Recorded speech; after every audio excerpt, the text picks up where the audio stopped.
నడుము నొప్పి బాధలు మనందరికీ అనుభవమే. అయితే నడుము నొప్పితో పాటు మనలో కొంతమందికి నడుస్తున్నప్పుడల్లా భరించలేనంతగా బాధ కలుగుతుంటుంది.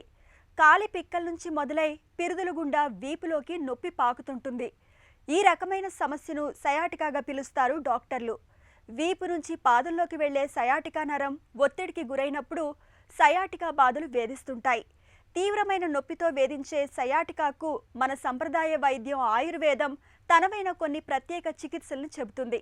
సయాటికా నొప్పికి ఆయుర్వేద వైద్యం చెబుతున్న పరిష్కార మార్గాల గురించి ఇప్పుడు తెలుసుకుందాం.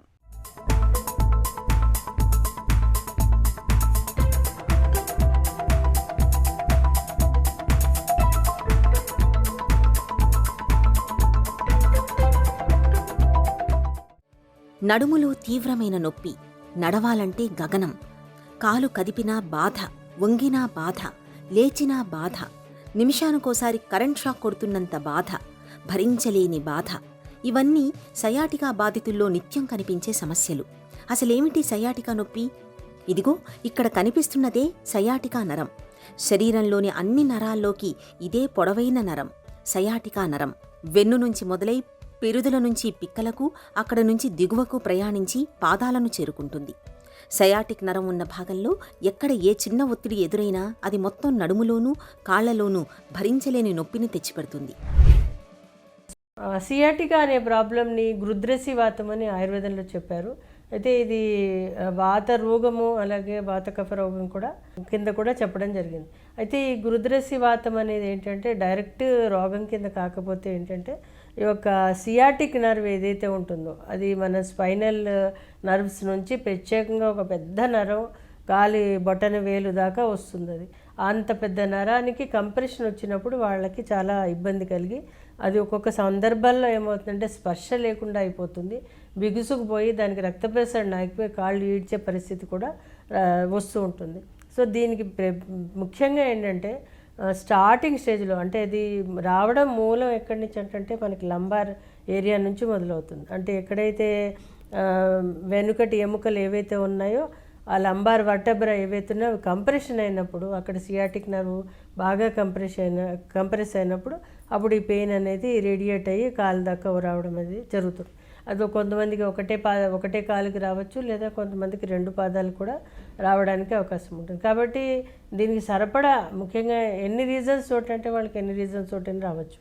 అంటే యాక్సిడెంట్ వల్ల అవ్వచ్చు, లంబార్ ఏదైనా ఇంజురీ వల్ల అవ్వచ్చు, లేదా అంటే వాళ్ళకి compression as it is degenerative changes వల్ల రావచ్చు, లేదా అధికంగా ఆ కాలుని అధికంగా పని చేయడం వల్ల అవ్వచ్చు, బరువులు మోసినంత వల్ల రావచ్చు, కింద పడడం వల్ల రావచ్చు, లేదా వాళ్ళ ఆహార విహారాల్లో ఒకసారి డి విటమిన్, B12 రకరకాలైన డెఫిషియన్సీ, కాల్షియము, ఆస్టియోపరోసిస్ కండిషన్స్ ఇలాంటివన్నీ వచ్చినప్పుడు వీళ్ళకి పెయిన్ అధికమైపోయి ఇంకా స్తంభించిపోవడం అనేది జరుగుతూ ఉంటుంది.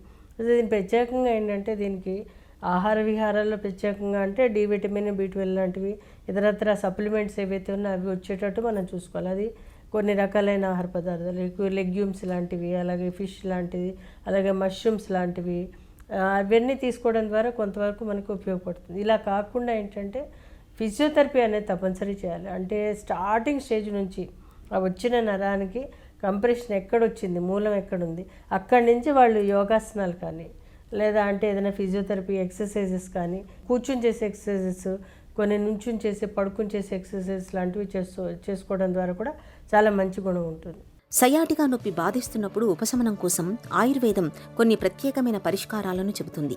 సయాటికా నరంపై ఒత్తిడి పడకుండా చూసుకోవాలి. సయాటికా వాపు ఉన్న కాలును కొంచెం ఎత్తులో పెట్టి తీసుకోవాలి.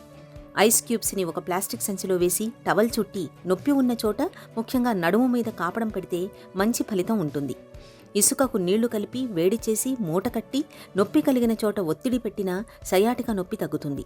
అలాగే ఆముదం గింజలు లేదా సైంధవ లవణాన్ని వేడి చేసి నొప్పిగా ఉన్న భాగంలో కాపడం పెడితే సయాటికా బాధలు చాలా వరకు ఉపశమిస్తాయి. చిట్కాల విషయానికి వచ్చేసరికి చాలా రకాలైన చిట్కాలు ఉంటాయి. అందులో ఈ గృద్రసి వాతానికి ఆయుర్వేదంలో చాలా రకాలైన ఔషధ చిట్కాలు చెప్పడం జరిగింది. ముఖ్యంగా ఏంటంటే ఆముదం చాలా బాగా పనిచేస్తుంది. ఆముదం గింజల్ని అంటే ఒక 5-6 ఆముదం గింజల్ని కచ్చపచ్చగా దంచి వాటిని పాలలో ఉడకబెట్టేసి ఆ యొక్క పాల రసం ఏదైతే ఫామ్ అవుతుందో దానిని పొద్దున సాయంత్రం కనుక తీసుకుంటే కనుక చాలా మంచి గుణం ఉంటుంది. ఇది కాకుండా నిర్గుణి అనే ఔషధం ఉంటుంది. అందులో తెల్లవావిలో అవ్వచ్చు, నల్లవావిలో అవ్వచ్చు, ఏదైనా కానివ్వండి. దానిని కషాయంగా కాచి పొద్దున ఒక 30 ml, సాయంత్రం ఒక 30 ml తీసుకుంటే చాలా మంచి గుణం. ఇది కాకుండా సహచర అనే ఔషధం దొరుకుతుంది. అయితే ఈ సహచర అనే ఔషధం కూడా దీనికి సహాయపడుతూ ఉంటుంది. అయితే ఈ సహచర అనేది నూనెలో కాచి ఆ నూనెని ఎక్స్టర్నల్గా అప్లై చేయడం ద్వారా కూడా చాలా మంచి గుణం ఉంటుంది. అయితే దీనిని బయట మార్కెట్లో సహచరాది తైలం అని కూడా అమ్ముతూ ఉంటారు. దానిని కూడా ఎక్స్టర్నల్గా అప్లై చేయడం ద్వారా కూడా అది స్పెసిఫిక్ ట్రీట్మెంట్ కింద సహాయపడుతుంది. ఇలా కాకుండా వెల్లుల్లి మనం ఇంట్లో దొరుకుతూ ఉంటుంది. వెల్లుల్లిని కచ్చపచ్చగా దంచి ఉంటే 5-6 బాట్స్ వెల్లుల్లి రెబ్బల్ని కచ్చపచ్చగా దంచి పాలల్లో ఉడకపెట్టి కొంచెం తేనె వేసి భోజనం తర్వాత తీసుకోవాలి.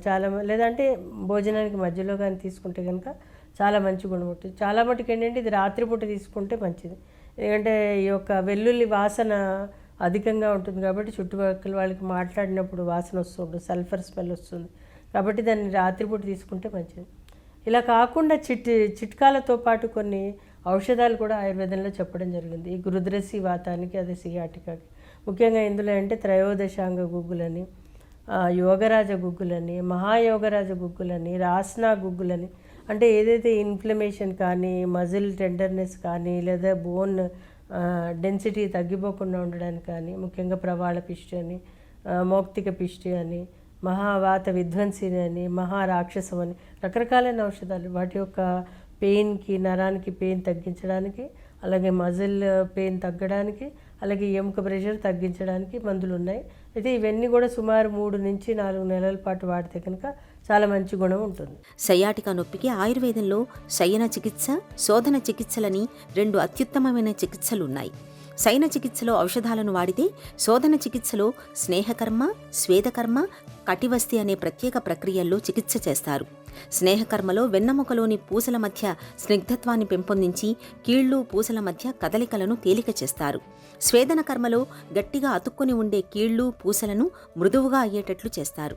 ఇక కటివస్తి ప్రక్రియలో వస్తికర్మ, సర్వాంగధార పద్ధతుల్లో అరిగిపోయిన కీళ్లకు, మృదులాస్థికి రక్త ప్రసరణ పెంచుతారు. ఈ చికిత్సలను నిపుణులైన ఆయుర్వేద డాక్టర్ల పర్యవేక్షణలో కొంతకాలం పాటు తీసుకోవటం ద్వారా సయాటికా బాధలను శాశ్వతంగా తగ్గించుకోవచ్చు.